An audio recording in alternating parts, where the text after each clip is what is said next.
ಸಾಯಿರಾಮ್.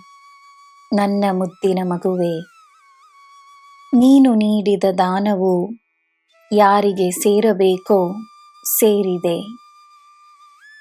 ಪೂರ್ಣ ಮನಸ್ಸಿನಿಂದ ನೀನು ಮಾಡಿಕೊಂಡ ಪ್ರಾರ್ಥನೆ ನನ್ನನ್ನು ತಲುಪಿದೆ. ನಿನ್ನ ಪ್ರಾರ್ಥನೆ ನೆರವೇರುತ್ತದೆ.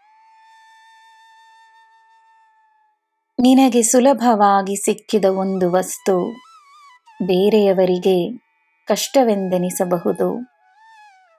ಅದೇ ರೀತಿ ನಿನಗೆ ಕಷ್ಟವೆಂದೆನಿಸುವುದು ಬೇರೆಯವರಿಗೆ ಸುಲಭವಾಗಿ ಸಿಕ್ಕಿರಬಹುದು.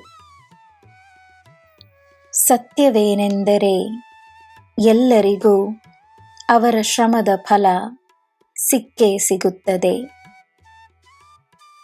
ಜನರು ನಿನ್ನ ಶ್ರಮವನ್ನು ಗಮನಿಸುವುದಿಲ್ಲ. ನೀನು ಅನುಭವಿಸುವ ಸುಖವನ್ನು ಮಾತ್ರವೇ ನೋಡಬಲ್ಲರು. ಅದೇ ರೀತಿ ಅವರ ಶ್ರಮ ನಿನಗೆ ಕಾಣಿಸದಿರಬಹುದು. ಎಲ್ಲರ ಅವರವರ ಪಯಣವಿದೆ. ನಿನ್ನ ಜೀವನದ ಮೇಲೆ ಮಾತ್ರವೇ ನಿನ್ನ ಗಮನವಿರಲಿ.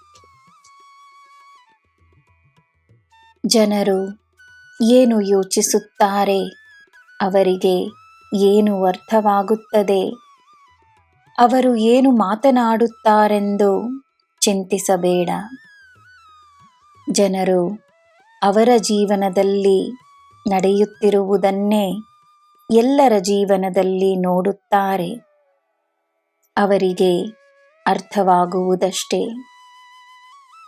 ನಿನ್ನ ಕೆಲಸವನ್ನು ನೀನು ಮಾಡು. ನಿನ್ನ ಭಕ್ತಿ ನಿನಗೆ ಹೊಸ ದಾರಿಯನ್ನು ತೋರಿಸುತ್ತದೆ, ಹೊಸ ಸ್ಫೂರ್ತಿಯನ್ನು ತರುತ್ತದೆ.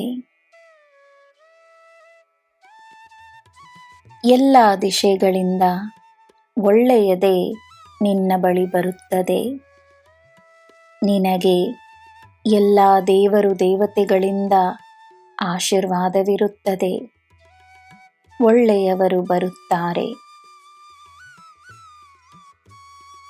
ನನ್ನ ಮಗುವೆ, ವ್ಯಾಯಾಮವನ್ನು ಬಿಡಬೇಡ. ನಿನ್ನ ಆರೋಗ್ಯವನ್ನು ನಾನು ನೋಡಿಕೊಳ್ಳುತ್ತೇನೆ. ನಿನಗೆ ಎಲ್ಲ ಶುಭವೇ. ಜೈ ಸಾಯಿರಾಮ್.